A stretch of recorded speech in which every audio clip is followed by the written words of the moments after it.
to Pinoy Explorer dito sa TV5.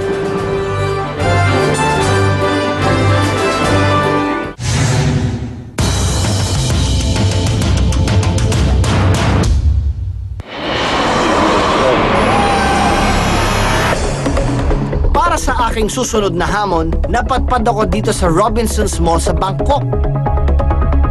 At sa aking paglalakad, may nakita akong pumukaw sa aking atensyon.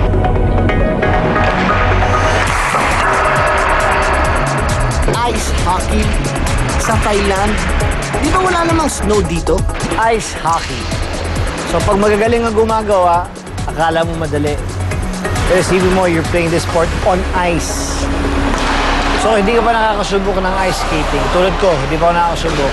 At susubukan ko to, mahihirapan ako. Ang larong ice hockey ay halos katulad din ng football o soccer. Layunin ng dalawang magkalabang koponan ang maipasok ang puck o yung bilog na pamato sa loob ng goal. Maaari nila itong gawin sa pamamagitan ng kanilang hockey stick. Ang bawat team ay binubuo ng 5 skaters at isang goalie. Ang goalie naman ang nagsisilbing huling linya ng depensa para hindi makascore ang kalaban. Maaari niya gamitin ang kahit anong parte ng kanyang katawan upang pigilan ang pagpasok ng puck sa goal. Parang nag-challenge ako eh. Piling ko gusto ko subukan to.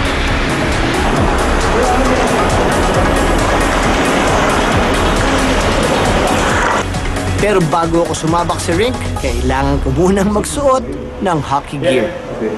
Dito ko nakilala si Sebastian, isang Canadian na kasalukuyang nakatira sa Thailand. Siya ang tutulong sa akin maglagay ng hockey gear. I hope it's okay lang. Let's vote in! Kung ano naman ang kinaganda ng aking suot, siya naman pagkahirap-hirap. Kaya ba ito, tungkod pala to. Kasi pag naglalakad ka, para ka parati matatapilok. Nasa sahig pa ako niyan, pakapit pa to. Hindi pa ako pumapasok sa loob. Ice. Later, we'll see what happens. Oh yeah! Oh yeah! Okay, let's go! He's gonna do just fine. You think so? Oh yeah. Piling ko, niloloko na ako noon. Alam nila, siguro babagsak ako pagpasok ko dyan. At ang magtuturo sa akin ay walang iba kundi ang Thai-Swedish captain ng Thai national team, si Likit Namor.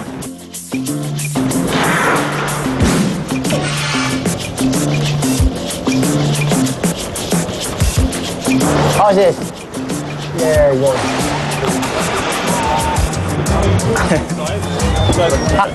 Get out and start walking. Pretty much. You can just start walking. You're gonna feel... Siguro gaya ko nagtataka rin kayo, paano nga ba nauso ang larong ito sa isang bansang di naman nagyayelo?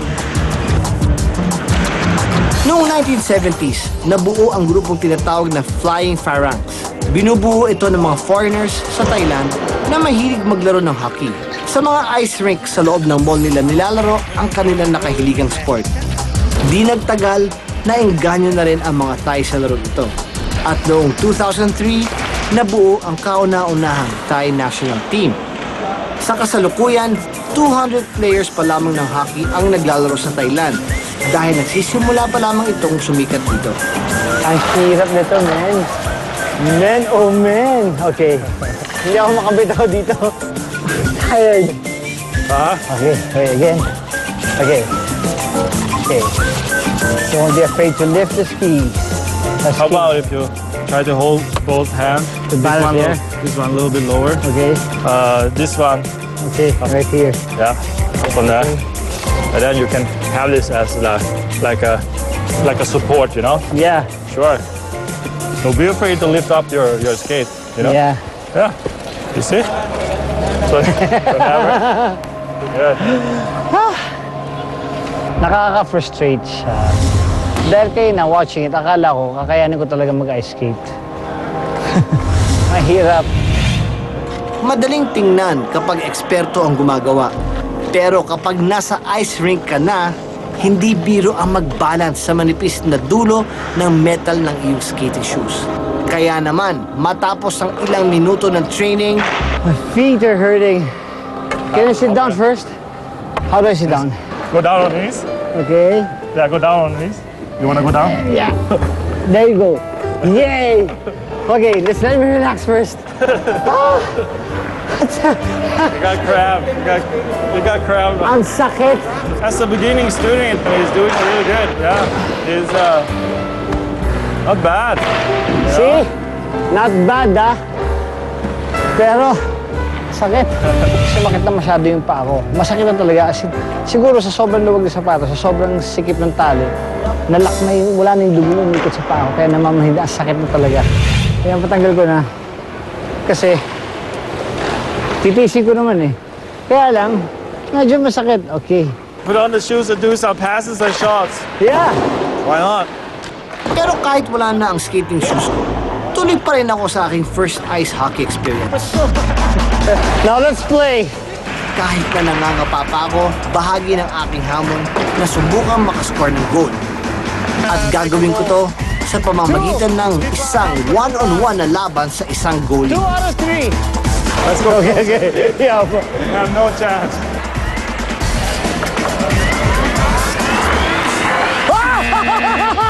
I almost hit the camera.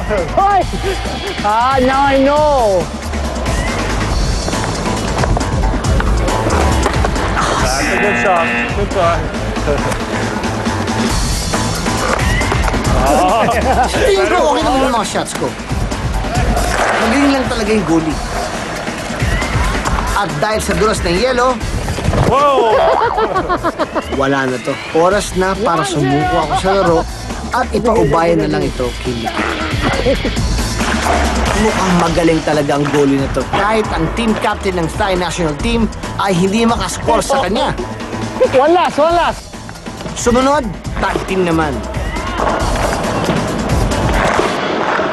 Pero wala pa rin ubra. Iba ang galing nito. Let me introduce you to That was our good. goalie. It's really good. It's really good. You're good. It's really good. Yeah. Talo ako nito eh. Her name is Pop. Pop? Pop. Pop? Ooh. Hi, Pop. How are you? Wait, oh, no, fine. I'm good. I'm good. My God, look at you. You're so good. How old are you? 18 years old. 18 years old. Oh, okay. Best goalie in Southeast Asia. Si Wasunon ang Kolpatanasuk, ang goalie ng national team ng Thailand sa hockey. Pero ang nickname sa kanya ng kanyang mga teammate ay Poppy.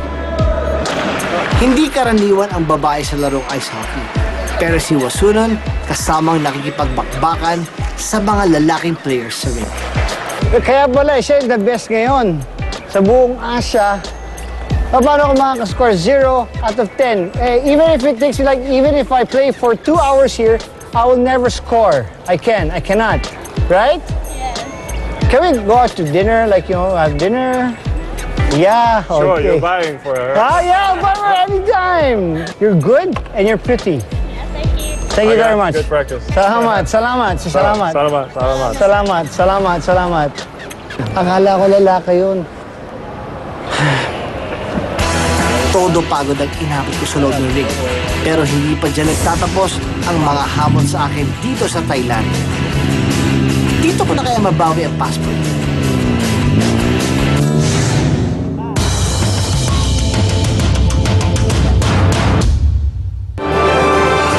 Don't go away, magbabalik ang Pinoy Explorer dito sa TV5.